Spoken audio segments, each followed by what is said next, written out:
तुळजाभवानी मंदिरात उंदरांनी धुमाकूळ घातलेला आहे। देवीच्या गाभाऱ्यात उंदरांचा अगदी सुळसुळाट झालाय।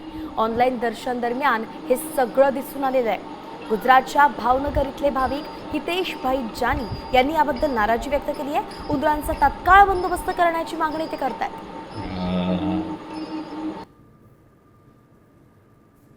दृश्य आपण पाहतोय तुळजाभवानी देवीच्या अगदी अंगाखांद्यावरती उंदीर खेळताना दिसतोय। उंदरांचा सुळसुळाट ऑनलाईन दर्शनच्या वेळी दिसून आलेला आहे आणि म्हणून भाविक आता नाराजी व्यक्त करताना दिसताय। तुळजाभवानी देवीच्या गाभाऱ्यात उंदरांचा हा सुळसुळाट आणि त्यावरती मंदिर प्रशासन काहीच कारवाई का करत नाही असा प्रश्न उमटतोय। बालाजी सुरवसे आपले प्रतिनिधी आपल्या सोबत जोडले गेलेत। बालाजी, नेमकं मंदिर प्रशासनाचे यावरती काय म्हणणं आहे?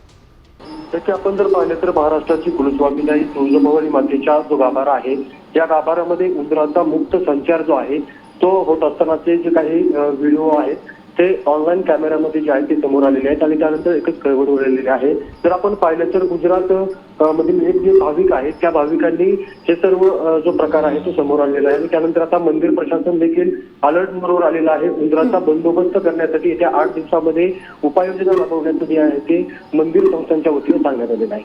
धन्यवाद बालाजी, अगदी सविस्तर अपडेट आपण दिली। तर 8 दिवसांमध्ये या उंदरांचा बंदोबस्त होईल असं मंदिर प्रशासनाने सांगितलंय। आता isakal.com आहे देशातील नंबर 1 ची मराठी न्यूज वेबसाईट। प्रत्येक अपडेटसाठी isakal.com ला नक्की भेट द्या।